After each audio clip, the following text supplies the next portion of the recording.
para hindi na po tayo magtagal. Ayaw ko na po sa House of Representatives. Ang gugulo po nila.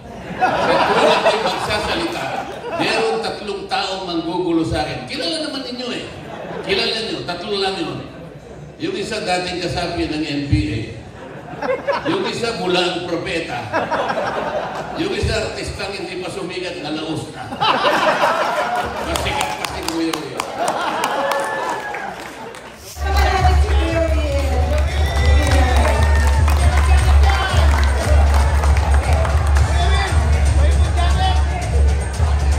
Okay, let's proceed po sa ating next speech of support. Let's all welcome Senator Marcoleta.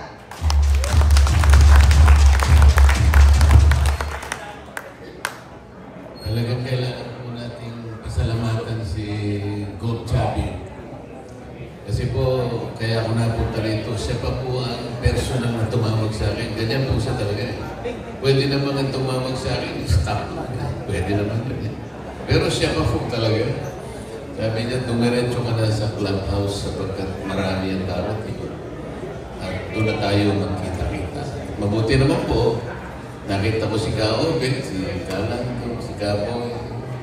Sabi kayo pong lahat na nanggaling pa sa napakaraming lugar. Iba po, malalayo. Nakita ko po yung taga-Misamis Occidental. Pero galing ng Isabela, may Quezon.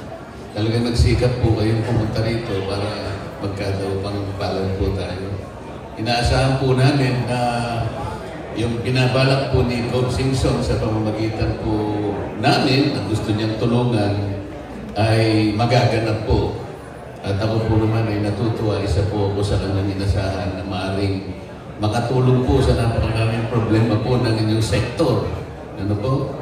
Yung lamang modernization po ninyo, away-away na po kayo. Hindi na kayo magkasundo sa consolidation ng prangkisa ninyo, pati yung rationalization ng ruta ninyo, pati yung public transport sector route, pati accessibility, pati connectivity, hindi kayo Pero tayo po, kagaya ng nalalaman ninyo, pag tama po, ilalaban natin.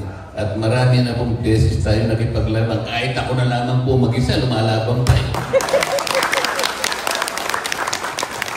Alam po ba nyo kung lang hindi ko nailaban? Isa lang. Yung hope niya ako nawala. Kuya Will, nakakain mo naman. Dalawa po yun eh, isang ubi at saka isang munggo. Yun lang hindi ko nailaban. Pero yung sa inyo po talagang ilalaban po namin ni Senator Ping at saka ni Senator Soto. Ewan ko kung kasama pa ito.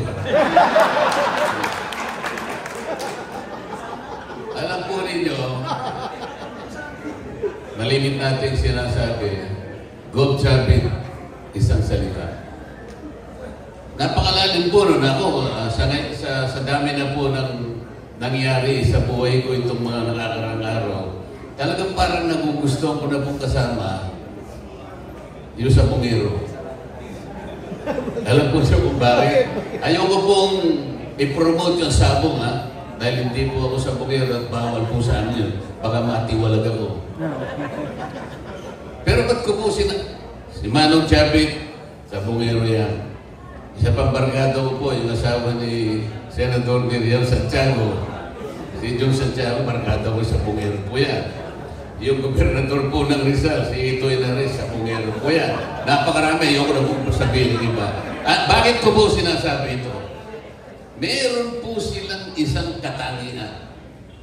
Isang ugali na sa kanila mo lang makikita. So, baka hindi po nyo alam. Ang sa Pungiro po, walang pinipirmahan pong kontrata yan. Hindi po nagsasalita yan. Senyasan po yan. Sabi niya, di ba? Oo. Oo, di ba? Bakit ko po ina-emphasize ito? Senyasan lang. Pero matibay na po yun. Uusapan na po yun. Mangyayari at mangyayari. Pag sinabi niya na, bibigyan ko lang 1.2 million, nangyayari po yun. Ganun po ang gusto kong mangyayari. Bakit po sa mga magsisilbi sa inyo, kandidato pa lang. Ano si Kuya Will, pag sinabi, bibigyan kita ng jacket.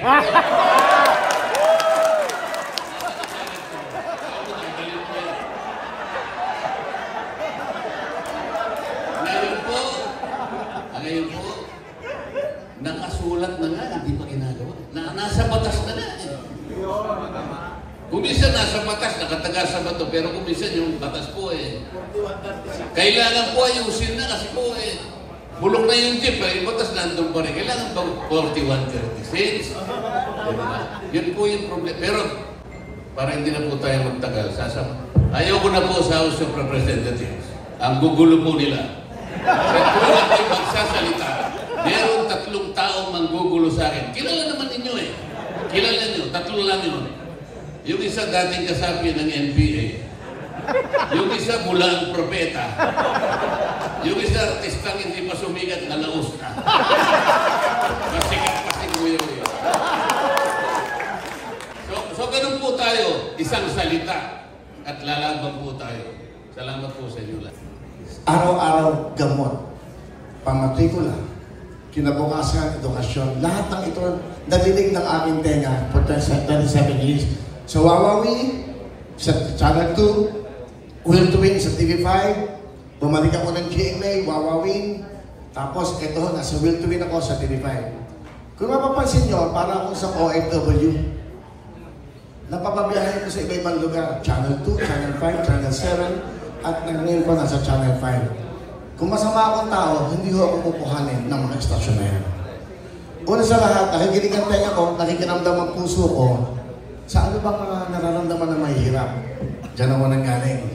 Ngayon, may boses na ako. Hindi lang sa loob ng studio, may boses na ako sa buong Pilipinas para sa mahirap. Yung mga may ayaw sa akin, darating ang panahon, magugustuhan din nila ako. Dahil hindi ako natatanin ng sakit ng loob. Wala akong hatred, wala akong bitterness. Alam mo, simple lang ako para sa akin. Ano mo lahat yan kung wala kang kalusugan. Importante sa ating lahat kalusugan. Pahabain ang buhay ng bawat Pilipino. Yan, marami ng batas na ginawa mga senador. Ilang presidente na dumaan, ilang mga congressman na dumaan. Nag-aaway-aaway pa. Hindi ko maintindihan ba't sila nag-aaway-aaway. Binoto naman sila ng mga Pilipino na nangako sila na itong gagawin namin.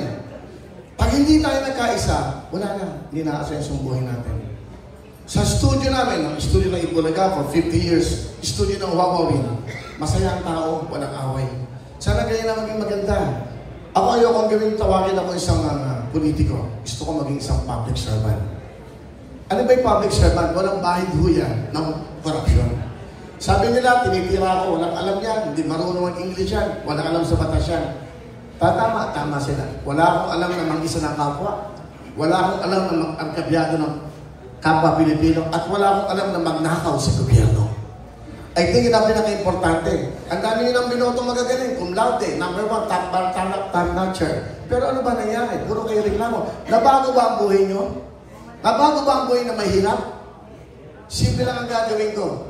Nakatugon ang puso ko. Ang puso, damdamin ko at pag-iisip ko sa mga nangangailangang tao. Para sa akin, kung lagi kayo nag-strike sa transport, para sa akin, kung okay, papalangin ng Panginoon Diyos, ang gusto kong isuggest na mamawak ng LTFRB, dapat sa grupo nyo na. Para hindi na kayo nag-aaway-aaway. Hindi na kayo nag-strike. Di ba? Kasi pag ibang nilagay doon, lagi kayo nag-strike. Lagi kayo gano'n. Nakapektuhan ng publiko na dapat hindi. Alam nyo, during the COVID, Manang Chavit, alam mo ba ng COVID? 2 taon. Ito, hindi naman nyo alam. Napatawag ko ako ng isang pagtulong sa ating mga bayan. Totoo ba yun? Totoo. Pwede bang kayo na magsabi? Ay, kaligay na kayo. Alam mo, totoo. Kaya nga mag-generation niya sa akin. Gusto ko pong sabihin sa inyo, kami pong transport, lalo ng COVID, nabigyan po ng tulong ni Kuya Will. Ako po, sa Atodat, ang nakuha ko po doon na pinamigay ko sa aking member, 1.2 million. Kasama po rin